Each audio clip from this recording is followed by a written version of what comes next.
സുബഹി മുതൽ ചിരിക്കാൻ തുടങ്ങി, ചിരിച്ചിരിച്ചെൻ്റെ ഒതുവരെ മുറിഞ്ഞു. നിങ്ങളൊന്ന് കണ്ടു നോക്ക്. ഹലോ, നമസ്കാരം. പിന്നെ എൻ്റെ മെസ്സഞ്ചറിലേക്ക് ഒരാൾ മെസ്സേജ് അയച്ചിട്ട് ചോദിച്ചു, ഷീജ ഏത് ജാതിയാണ് എന്ന് ചോദിച്ചു. ഞാൻ ചേട്ടനോട് പറഞ്ഞു, ചേട്ടാ ഞാൻ ഒരു മനുഷ്യജാതിയാണ്, എനിക്ക് ജാതി മതമൊന്നുമില്ല.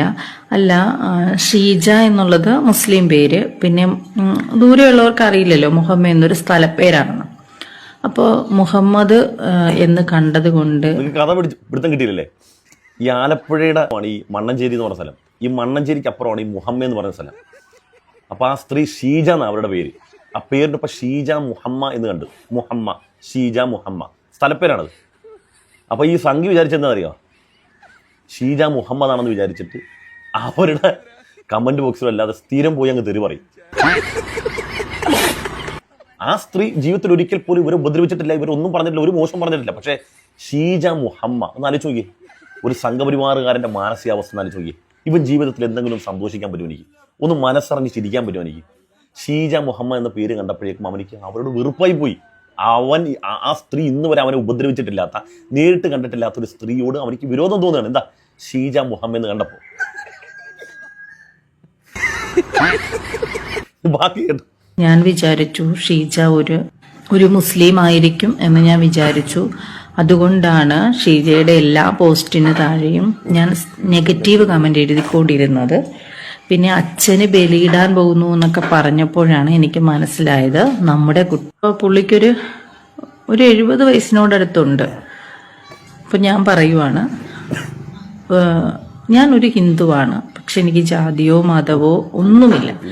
പിന്നെ എൻ്റെ ഏത് ആപത്ത് ഘട്ടത്തിലും എന്നെ സഹായിച്ചതും എന്നെ ചേർത്ത് നിർത്തിയതും, കഞ്ഞി വെക്കാതിരിക്കുന്ന സമയങ്ങളിൽ കുറച്ച് അരിയും അതിൻ്റെ സാധനങ്ങളും കൊണ്ട് തന്ന് എന്നെ ചേർത്ത് പിടിച്ചത് എനിക്ക് ഒരു മുസ്ലിം കുടുംബമാണ്. അതൊക്കെ പിന്നെ നമ്മളൊന്നല്ലേ സഹോദരി, നമുക്കങ്ങനെ ജാതി മതമൊക്കെ നോക്കിയിട്ടാണ് നമ്മൾ മനുഷ്യരുടെ പ്രശ്നങ്ങളിൽ ഇടപെടുന്നത്. അപ്പം സഹോദരി പറഞ്ഞ പോലെ തന്നെ ആലപ്പുഴയിലുള്ള നമ്മുടെ ഒരു പ്രിയപ്പെട്ട ചേച്ചിയുണ്ട്, ഞങ്ങളുടെയൊക്കെ സ്വന്തം. ആ ചേച്ചിയുടെ വാക്കുകൂടെ കേൾക്കാം ഈ അവസരത്തിൽ. ഓപ്പറേഷൻ നടത്തണമെങ്കിൽ ഭയങ്കര പൈസ, ഒറ്റയ്ക്കല്ലേ, വേറെ ആരും ഹെൽപ്പ് ചെയ്യാനില്ലല്ലോ. അന്നൊന്നും ആരും സഹായിക്കാനില്ല അല്ലേ? സഹായിക്കത്തില്ല. അന്നൊക്കെ എനിക്ക് കുറച്ച് മുസ്ലിം സുഹൃത്തുക്കളുണ്ടായിരുന്നു, അവർ സഹായിക്കുമായിരുന്നു. മറ്റേ ഞങ്ങളുടെ ഹിന്ദുസ് ഒന്നും ഒരു രൂപ ഞാൻ പറയും ഇതിൽ കൂടെ ഇസ്ലാത്തിൻ്റെ സഹായം ചെയ്തില്ല. ക്രിസ്ത്യൻസും മുസ്ലിംസുമാണ് എന്നെ ഹെൽപ്പ് ചെയ്തത്. അതുകൊണ്ട് തന്നെ അവരെയൊക്കെ പറഞ്ഞാൽ എനിക്ക് നോക്കും. അവർ പിന്നെ മുസ്ലിംസ് എനിക്ക് ഒത്തിരി എൻ്റെ സെക്രിയ ബസാർ എന്ന് പറഞ്ഞൊരു സ്ഥലമുണ്ട് ഞങ്ങളുടെ ആലപ്പുഴയിൽ. അവിടെയുള്ള മുസ്ലിംസ് നേർച്ചപ്പെട്ടിരിക്കുന്ന പൈസ പോലും എനിക്ക് കൊണ്ട് തന്നിട്ടുണ്ട്. അവരൊന്നും നമ്മളൊരു ഹിന്ദു ആണെന്ന് എന്നെ ഒരിക്കലും മാറ്റി നിർത്തിയിട്ടില്ല. എനിക്ക് ആ പൈസ തന്നിട്ടുള്ള മറക്കാൻ പറ്റത്തില്ലല്ലോ. ഈ സക്കരിയ ബസാർ എന്ന് പറഞ്ഞാൽ നമ്മുടെ നാടാണ് ആലപ്പുഴ. ആലപ്പുഴയുടെ നഗരവീതിയിലുള്ള സ്ഥലത്തിൻ്റെ പേരാണ് സക്കരിയ ബസാർ.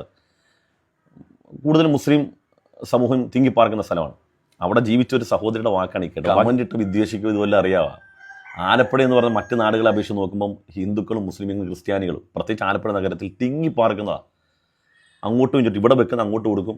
രാവിലെ തന്നെ ഒരു ചായ ഉണ്ടാക്കി കഴിഞ്ഞാൽ മതിലപ്പുറത്തേക്ക് അവിടെ പ്രായമുള്ള ചേച്ചിമാരുണ്ടെങ്കിൽ ചേച്ചി ഇതാ ചായ എന്ന് പറഞ്ഞാൽ അങ്ങോട്ട് കൊടുക്കും. അവരിങ്ങോട്ട് ഭക്ഷണം തരും. ഇങ്ങനെയൊക്കെ ജീവിക്കുന്നവരാണ് ആലപ്പുഴക്കാർ. നിങ്ങളുടെ നാട്ടിലൊക്കെ അങ്ങനെ തന്നെ, മലപ്പുറമൊക്കെ അങ്ങനെ തന്നെ. അപ്പോൾ അങ്ങനെയുള്ള ആളുകൾക്കിടയിൽ വന്നിട്ട് ജാതി മതമൊക്കെ പറഞ്ഞ് അവരെ ചീത്ത വിളിച്ച് വേർതിരിച്ച് കാണാൻ തരുത്ത് പറയുന്നവൻ്റെ കീച്ചാപ്പൊക്കെ അവർ വിളിക്കും, ഇവിടുത്തെ ഹിന്ദുക്കളും ക്രിസ്ത്യാനികളും ഒക്കെ. കാരണം ഞങ്ങളൊക്കെ ഒരുപോലെ ഇവിടെ ജാതി മതത്തിനപ്പുറത്തേക്ക് നമ്മളെല്ലാവരും അങ്ങോട്ടും ഇങ്ങോട്ടും ഒക്കെ ചേർന്ന് പോകുന്ന ആളുകളവിടെ. എല്ലാവർക്കും അവരുടെ വിശ്വാസമുണ്ട്, പരസ്പരം ബഹുമാനിച്ച് പോകുന്നതാണ്, പരസ്പരം സഹായിച്ചും സ്നേഹിച്ചും പോകുന്നതാണ്. അവരുടെയൊക്കെ മുമ്പിൽ വന്നിട്ട് ഈ ജാതി വർത്താനം പറഞ്ഞാൽ അവർ തള്ളക്ക് വിളിച്ചില്ലെങ്കിലുള്ള കാര്യം.